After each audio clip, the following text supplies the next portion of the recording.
सनातन धर्म दुनिया का सबसे प्राचीन धर्म है और इसका एक सबसे बड़ा सबूत ये है कि इसके सभी त्योहार या तो मौसम या फिर चांद या फिर सूरज की दशा और दिशा पर निर्धारित होते हैं, ना कि कैलेंडर में आने वाली तारीख पर। ऐसा ही एक त्योहार है मकर संक्रांति, जो कि तब मनाया जाता है जब सर्दियां अपना प्रकोप खत्म कर चुकी होती हैं और सर्दियों के उतरने का समय शुरू हो चुका होता है। देश के अलग अलग राज्यों में इसे मनाने का अलग अलग तरीका है और इसके अलग अलग नाम भी हैं, लेकिन ये त्योहार देश को एक धागे से जोड़ता है। तो आइए जानते हैं मकर संक्रांति के बारे में विस्तार से। दोस्तों, मकर संक्रांति भारत का यूनिवर्सल त्योहार है, यानी कि आप 14 जनवरी को देश के किसी भी हिस्से में पहुंच जाइए, आपको अपने अपने तरीके से मकर संक्रांति मनाते हुए लोग मिल जाएंगे। लेकिन मकर संक्रांति मनाया क्यों जाता है? इसके अलग अलग राज्यों के पास में अलग अलग कारण हैं। जैसे कि गुजरात में मकर संक्रांति को उत्तरायण के तौर पर मनाया जाता है। गुजरात में उत्तरायण सूर्य देव के सम्मान में मनाया जाता है।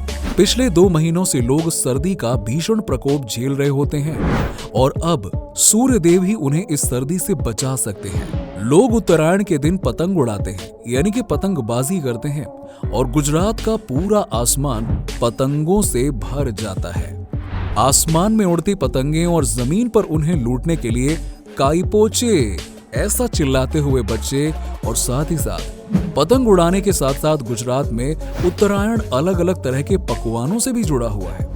लोग इस दिन उधियू और चिक्की के साथ दिन की शुरुआत करते हैं और पूरा दिन फिर यही चलता है। गुजरात में जहां मकर संक्रांति दिन का त्योहार है, तो पंजाब में ये रात का त्योहार है। पंजाब में मकर संक्रांति को लोहड़ी के रूप में मनाया जाता है और पंजाब के लिए ये त्योहार फसलों से जुड़ा हुआ है। पंजाब में लोग मकर संक्रांति के दिन की पिछली शाम को लोहड़ी मनाते हैं, जिसमें चारों तरफ आग जलाई जाती है और उसे घेर कर भांगड़ा भी किया जाता है। वैसे तो पंजाब के लोग मसालेदार खाने के शौकीन माने जाते हैं, लेकिन इस दिन खास तौर पर खीर बनाई जाती है। लोहड़ी के अगले दिन की सुबह, यानी कि मकर संक्रांति को यहाँ माघी कहा जाता है। अलग अलग तरह से गुड़ से बनी हुई मिठाइयाँ एक दूसरे में बांटी जाती हैं।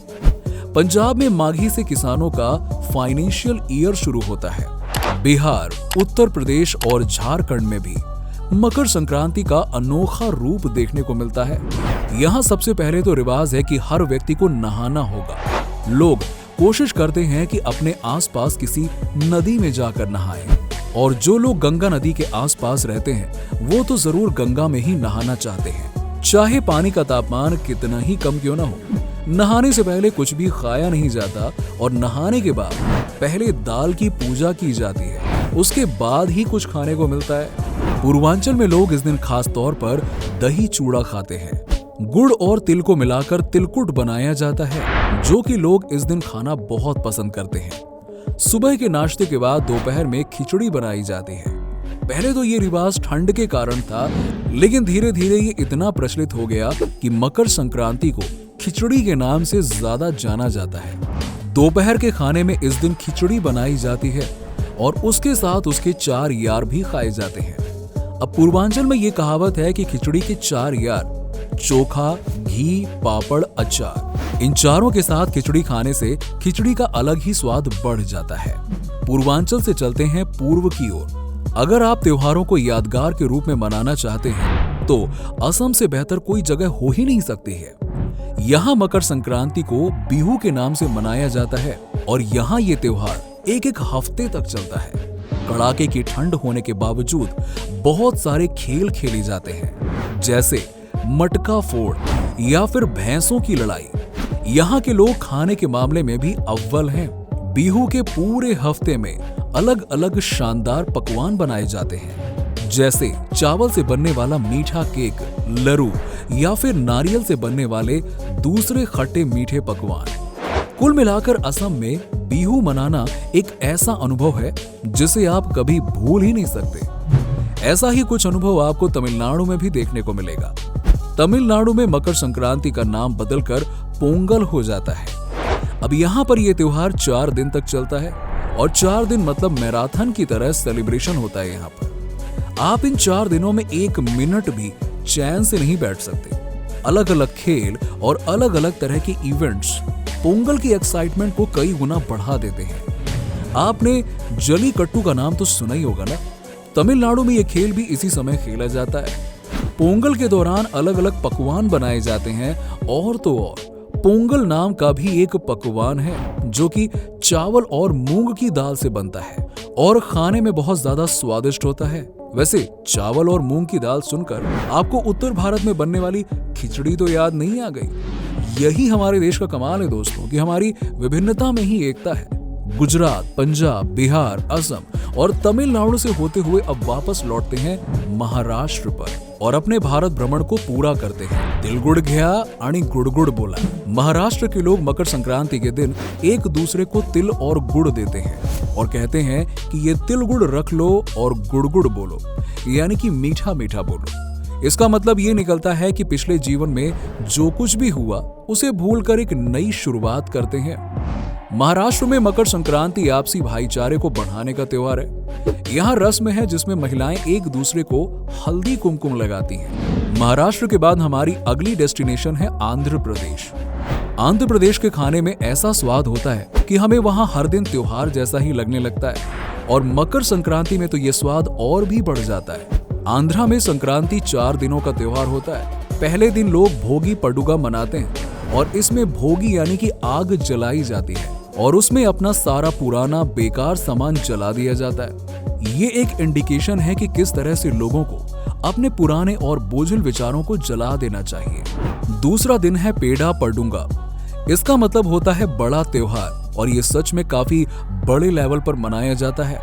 घरों को गोबर से लीपा जाता है और अलग अलग तरह की रंगोली बनाई जाती है। इसका क्रेज इतना है जितना कि उत्तर भारत में दिवाली का होता है। तीसरे दिन जानवरों की पूजा की जाती है और चौथे दिन प्रकृति की पूजा की जाती है। इस तरह बहुत ही स्वादिष्ट खाने के पकवान बनाए जाते हैं जिनमें पोंगल प्रमुख है। आंध्र प्रदेश के पड़ोस में ही कर्नाटक है। कर्नाटक की मकर संक्रांति बहुत ही लजीज होती है क्योंकि यहाँ ये पूरा त्योहार ही एक पकवान पर आधारित है। दरअसल मकर संक्रांति के दिन कर्नाटक में एक रस्म मनाई जाती है जिसका नाम होता है इलू बेला।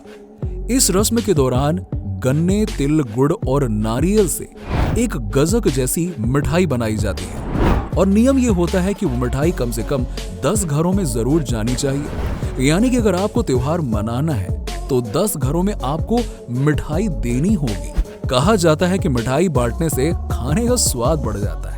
चलिए, ये तो बहुत अच्छी बात है। अगर फाइनेंशियल और सोशल पॉइंट ऑफ व्यू से देखा जाए तो ये रस्म समाज को मजबूती से जोड़ रहा है, जो कि वाकई में काफी ज्यादा जरूरी है कि हम सब एक धागे से पिरोए रहें और वो धागा मकर संक्रांति है।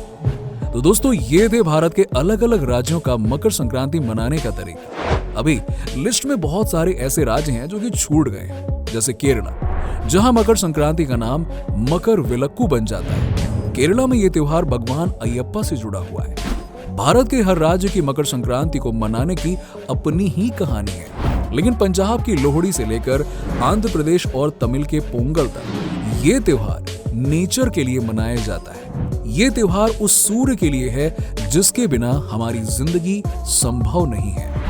मकर संक्रांति का सबसे पॉजिटिव हिस्सा ये है कि इस दिन लोग सीखते हैं अगर नेचर ना हो तो हम भी अपने अस्तित्व को नहीं बचा कर रख सकते।